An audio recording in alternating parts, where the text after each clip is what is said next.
உங்களுக்கு எல்லாத்துக்கும் இப்போ தெரியும்னு நினைக்கிறேன். அதாவது வர்ற ஞாயிற்றுக்கிழமை ஆகஸ்ட் 3ஆம் தேதி ஆன்லைனில் ஒரு வெபினார் நடத்த போகிறேன். அந்த வெபினாரோட மெயின் டாப்பிக்குங்கிறது ரிலேஷன்ஷிப்னால் உறவுகள்.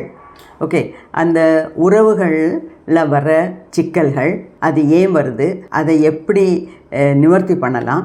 அதாவது நமக்கு உறவுகளில் 2 விதமான ரிலேஷன்ஷிப் உண்டு. ஒன்று நல்ல ரிலேஷன்ஷிப், ரெண்டாவதுங்கிறது டாக்ஸிக் ரிலேஷன்ஷிப். டாக்ஸிக்னா அந்த வார்த்தைக்கு அர்த்தமே விஷங்கிறது தான். அந்த டாக்ஸிக் ரிலேஷன்ஷிப்னா என்ன? அந்த சில ரிலேஷன்ஷிப்புனால நமக்கு சில பந்தங்களால் சில உறவுகளால் நமக்கு சந்தோஷம் கிடைக்கும், மன நிம்மதி கிடைக்கும், ஒரு சப்போர்ட் கிடைக்கும். அது நல்ல உறவு. இந்த டாக்ஸிக் ரிலேஷன்ஷிப்னால் என்னென்னா, சில உறவுகளால் நம்மளால் வாழ்க்கை முன்னோட்டு எடுத்துகிட்டு போகிறதுக்கு ரொம்ப கஷ்டப்படுவோம். எந்த விதத்துலேயும் அவங்க நம்மளோட ஒத்து வர மாட்டாங்க, நம்மளையும் நிம்மதியாக வாழ விட மாட்டாங்க, அவங்களும் நிம்மதியாக வாழ மாட்டாங்க. அந்த மாதிரி சேடிசம் நிறைஞ்ச சில ரிலேஷன்ஷிப்பு நம்மளுக்கு இடையில எல்லார் வீடுகள்லேயும் இருக்குது.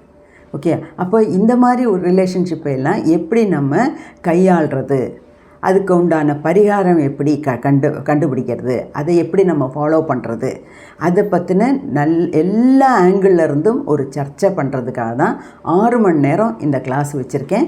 ஸோ ரிலேஷன்ஷிப் ப்ராப்ளம்ங்கிறது எல்லாருக்கும் எல்லா வீட்லேயும் பொதுவான விஷயந்தான். ஒன்றும் இதில் மூடி மறைச்சி பேசுகிறதுக்கு ஒன்றுமே கிடையாது. ஓகே, ஸோ இதை பற்றி நல்ல விதத்தில் பல டிப்ஸுகளை நம்ம பகிர்ந்துக்க போகிறோம். நிறைய டெக்னிக்ஸ் இதில் சொல்லித்தர போகிறேன். ஸோ இந்த கோல்டன் ஆப்பர்ச்சுனிட்டியை விட்டுடாதீங்க. எல்லோரும் இந்த லிங்கை கிளிக் பண்ணி அந்த வீடியோவில் போனீங்கன்னா, வீடியோவில் இதை பற்றி இன்னும் டீட்டெயிலாக கொடுத்துருக்கேன். அது மட்டும் இல்லை, அங்கே ரெஜிஸ்டர் பண்ணி பணம் அடைச்சி உங்களோட டீட்டெயில்ஸ் கொடுக்க வேண்டிய லிங்க் எல்லாம் இருக்குது. ரேசர் பேயில் பணம் அடைக்கணும், அதோட லிங்க் அதில் இருக்குது. ஸோ மறக்காமல் அந்த வீடியோவை கிளிக் பண்ணி பாருங்கள். ஃபுல் டீட்டெயில்ஸ் கேட்டுட்டு நீங்கள் உடனே தீர்மானம் பண்ணுங்கள். எப்படியா இருந்தாலும் எல்லாருமே இந்த வெபினாரில் கலந்துக்கணும்னு முயற்சி பண்ணுங்கள்.